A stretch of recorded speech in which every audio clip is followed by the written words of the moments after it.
Right now, a community in mourning after a mass shooting at a Lunar New Year festival. You can replace a van, but you can't replace the love of your life. Plus, how one dog mom got her pups back after someone stole the van they were in just before their Rose City Dog Show debut.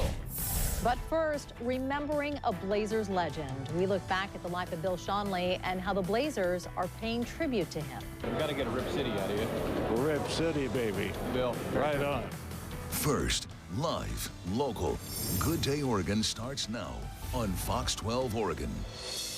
Good morning. It is Monday, January 23rd. I'm Kimberly Moss. And I'm Shauna Parsons. We'll check in with Tony in a moment for a look at your roads. First up, though, Andy has a look at our forecast. I do. Let's go right now to our view that we have from the Shriners Hospital camera. From that vantage point, a little bit of fog out there. 40 degrees as we look out over the city. Outfitter's Guide, we want to go ahead and grab that nice warm jacket because we'll see those temperatures climb up to a high of 45 degrees. However, even though it's somewhat overcast or foggy this morning, we should see some nice sunshine this afternoon. Tony?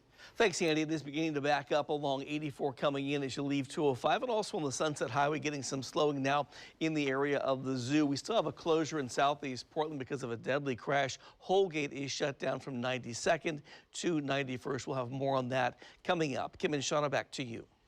Tony, thank you. We are following breaking news, as Tony mentioned, a deadly crash that killed a pedestrian this morning. It happened on Southeast 92nd in Portland. Fox 12's Mia Villanueva joins us now live. Mia, good morning.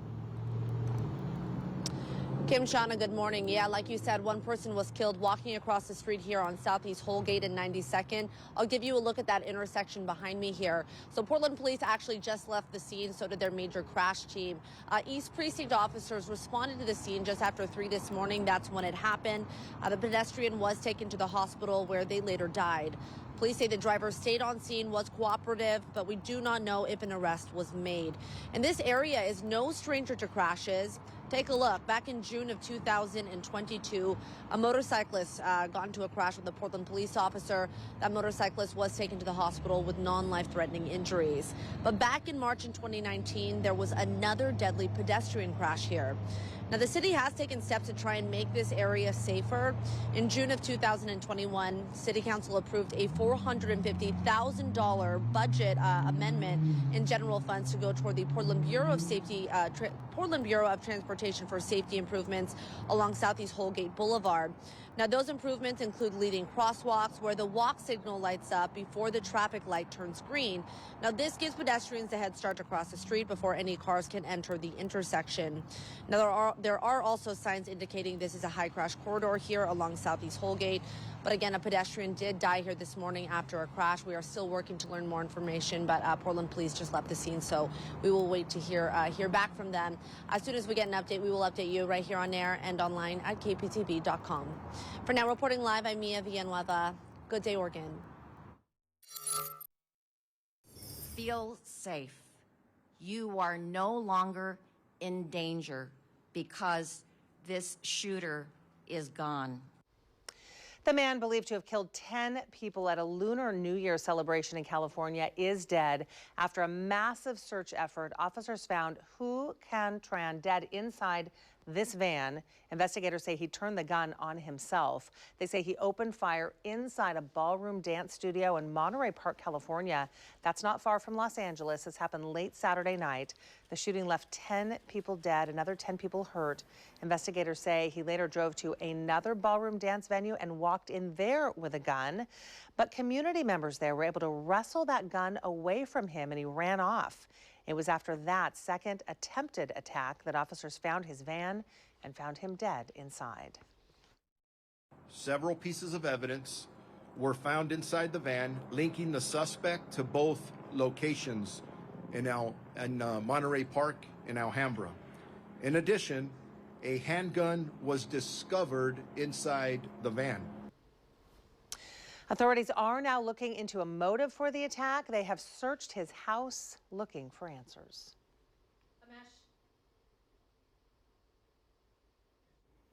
A mass shooting in Louisiana left 12 people hurt. It happened in a nightclub in Baton Rouge early yesterday morning. Police are calling it a targeted attack.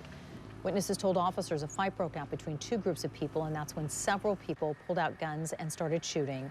3 people have life-threatening injuries. Police are still looking for one suspect. A woman is caught on camera stealing mail from a home in Beaverton. Take a look at this surveillance footage. A woman with pink and brown hair right there walks up, steps out of that white Kia, doesn't have plates, pretends to knock on the door, and look at that. Steals the mail. This is Logan St. Marie's mail. Then you can see her getting into the passenger side and that car drives off. But watch this. St. Marie's aunt saw the whole thing happen from across the street. She ran out, yelled at the thieves, took a swipe at their car, but they drove off. St. Marie says he's not surprised his aunt stood up for him. He says she's practically like a second camera across the street, always watching.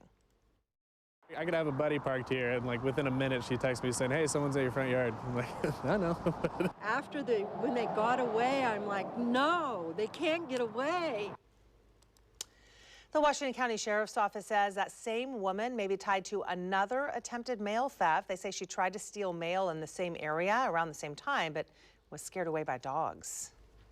A Vancouver man is devastated after someone stole his work van full of tools from his driveway. Craig Swoverland is an electrical contractor. He says he woke up January 10th to find his work van missing. And in some video, you'll see a man approaching Swoverland's driveway here. This happened in the overnight hours, you can see, and then someone approaches and then drives off in the van. Swoverland's van was filled with tools and materials worth thousands of dollars. But his biggest worry is potentially losing clients and his ability to work. Just let them know it's a hiccup and it's temporary, and I can refer them to other contractors that I do know. But please just don't let that business go just because, one little fumble that we have. Yeah, Swoverland says he's holding out hope that he'll get his van back, and if he doesn't, he'll have to start over. He's had his business for 20 years. Replace a van, but you can't replace the love of your life. That is so true, and the Scottish Terriers are the love of Vandra Huber's life. When her van was stolen Saturday morning, her Scotties were inside, but there is a happy ending to this story. Fox Marilyn Deutsch joins us now live with the good news. Marilyn, good morning. That's right. I don't get to deliver good news that often, but in this case, I do. Vandra Huber is a dog mom and a breeder, and she was here in Portland this weekend for the annual dog show. She never actually got a chance to show her dogs, though. That's because Portland police say the van was stolen with the 4 dogs inside on Sunday morning from the Oxford Suites parking lot in North Portland. Vandra says her friend left the van running just briefly when he went into the hotel to get her, and in that amount of time, officers say someone jumped in the Mercedes van and drove off. Vandra was just sick about it all. She says the dogs are her children. Word got out, though, about the missing dogs, and Sunday, a Good Samaritan found that van. It was abandoned, and spotted the dogs in an RV park near Vancouver. This Good Samaritan does not wish to be identified and only wants to be known as Jay. Vandra, though, calls him an angel. Now, before heading back to Seattle yesterday morning, she showed us some of her beloved fur babies. The breed is Scottish Terriers. Right now we're holding up Sally's a little chunk monkey. This is baby Sally. This is Mason. He's actually 4.5. And this is Boo. She's actually 2.5. The van was recovered. It had to be towed away, a lot of damage to it. But really all that matters to Vandra is that the dogs are back and safe.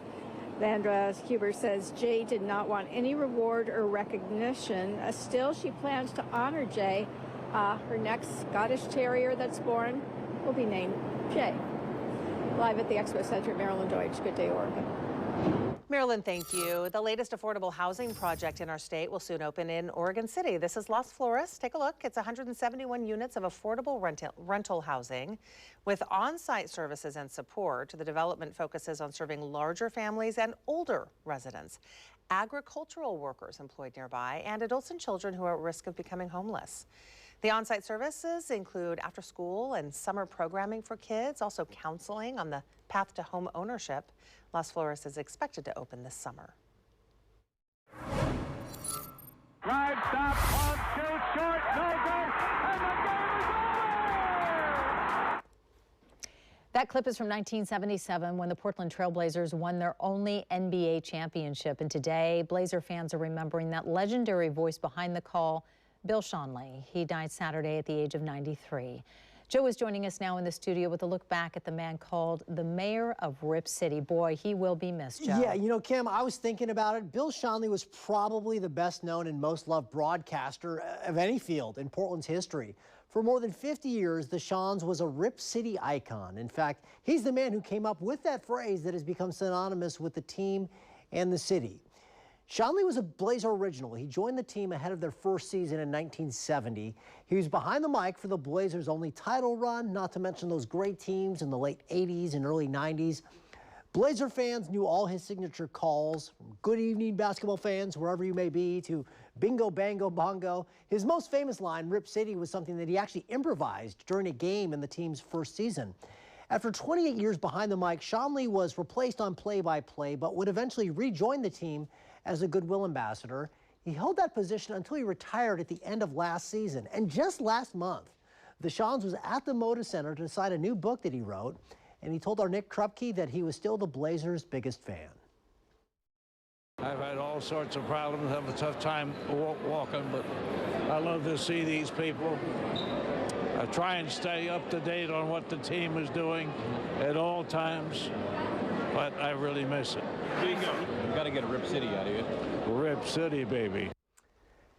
Nothing like that voice. Bill Schonely is survived by his 3 sons and wife Dottie, who was his high school sweetheart. In 2012, he was awarded the Gowdy Award, which is the highest honor that the Basketball Hall of Fame gives to broadcasters.